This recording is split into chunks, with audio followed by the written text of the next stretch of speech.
When it comes to compact SUVs, the Subaru Forester has a strong reputation. It's known for its all-wheel drive confidence, practical design, and that go-anywhere attitude. But here's the deal. While many Forester model years are reliable, there are a few you really want to avoid. In this video, we're going to break down the worst Subaru Forester years based on reliability, engine problems, recalls, and owner complaints. Whether you're looking to buy used or just curious about the Forester's history, stick around because we'll help you steer clear of the troublemakers and point you toward the more dependable years too. Let's get into it. Your first generation, 1998 to 2002. Let's start at the beginning. The first-gen Subaru Foresters from 1998 to 2002 were practical, simple, and full of that classic Subaru charm. But they came with a major issue: head gasket failure. This was such a common problem that it's become a running joke in the Subaru community. These early Foresters had a weak head gasket design that often failed around 60 to 100,000 miles. The result? Coolant leaks, oil leaks, engine overheating, and in worst cases, complete engine failure. Fixing a head gasket isn't cheap. We're talking upwards of $2,000 depending on the shop.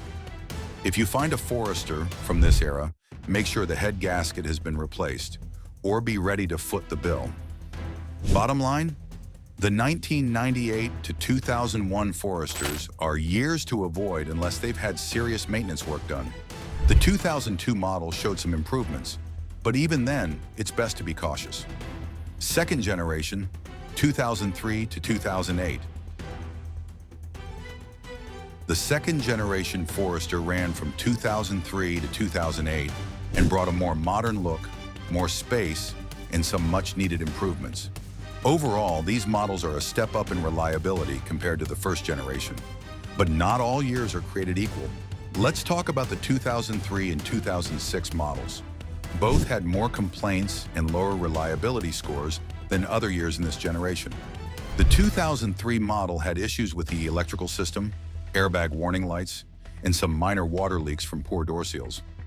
Not major mechanical failures, but still frustrating problems to deal with.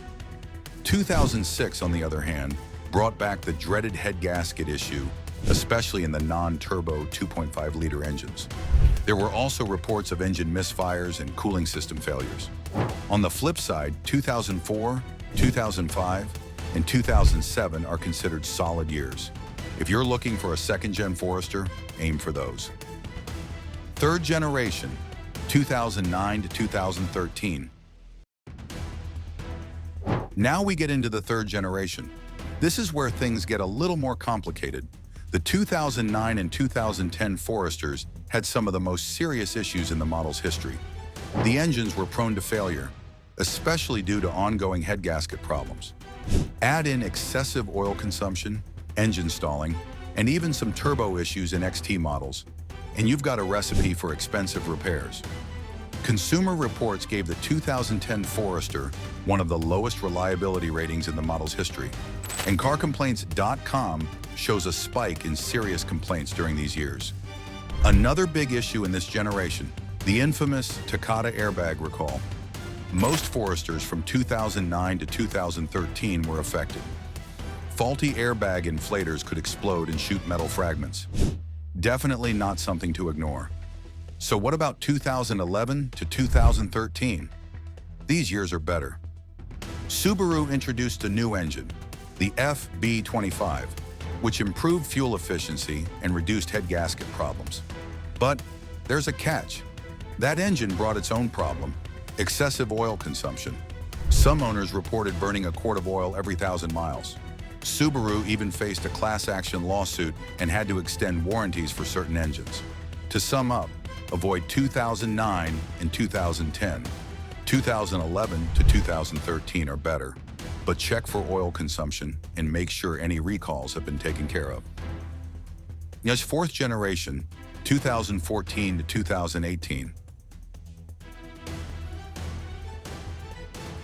This generation of Forester is one of the most controversial. While it brought big improvements in safety and design, it also came with major mechanical and quality issues. especially in the early years. Let's start with 2014. This model year is widely considered the worst Subaru Forester ever made. Why? First, the oil consumption problem from the previous generation didn't just continue, it got worse. Many 2014 owners reported using multiple quarts of oil between changes, sometimes as early as 20,000 miles. Then there were problems with the continuously variable transmission, or CVT, jerking, hesitation, or that classic rubber band feel when accelerating. Some owners even experienced complete transmission failure. Add to that broken coil springs, engine stalling, and a glitchy infotainment system, and you've got a full plate of headaches. Car Complaints labeled 2014 as the worst year due to the combination of serious problems and high repair costs. 2015 didn't do much better. It saw even more total complaints than 2014, mostly related to engine troubles, transmission issues, and airbag sensor malfunctions. A lot of 2015 owners experienced problems with the passenger airbag sensor falsely turning off, leading to safety concerns. 2016 showed signs of improvement, but still had lingering issues, especially with the airbag warning light. Subaru eventually issued a recall, but many owners were left frustrated in the meantime. By 2017, most of the major problems were ironed out, but there were still issues with weak batteries and cracking windshields. Over 100 reports were filed about windshields cracking spontaneously, often due to minor stress or cold temperatures. Finally, 2018 was the silver lining. It had far fewer complaints, better reliability ratings, and most of the prior issues had been addressed. If you want a Forester from this generation, 2018 is the one to go for. So here's the verdict.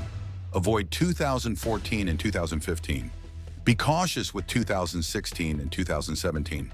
And if you want a safe pick from this era, stick with 2018 fifth generation, 2019 to present.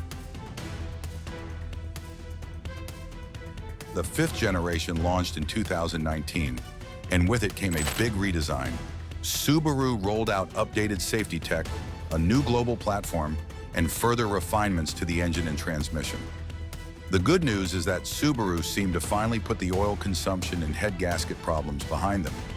The newer Foresters have better reliability overall. But of course, 2019 had its share of first-year redesign issues. The biggest problem? Windshield cracking. Just like 2017, 2019 saw hundreds of complaints about windshields cracking with little or no impact.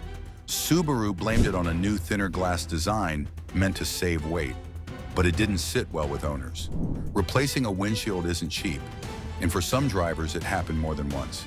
There were also reports of battery drain issues and glitches with driver assistance systems like EyeSight. These weren't as widespread as earlier problems, but still something to be aware of. 2020 and newer models have shown much better reliability. Complaints dropped significantly, and Subaru addressed many of the issues from 2019. The engines are more refined, CVT issues are minimal, and the safety systems are more reliable. There was a minor fuel pump recall for 2020 and 2021 models, but it's an easy fix and covered by Subaru. If you're looking at newer Foresters, avoid 2019 if possible. Go with a 2020 or later model for a much smoother ownership experience. Final thoughts. The Subaru Forester is a great SUV, but like any car, some years are just better than others. If you're shopping used, knowing which years to avoid can save you thousands of dollars and a lot of headaches. Hopefully this video helped you narrow down your search.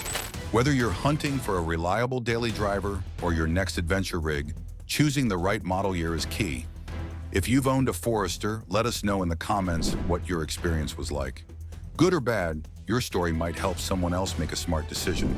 And if you found this helpful, give the video a thumbs up and consider subscribing for more straightforward car advice. Thanks for watching, and we'll see you in the next one.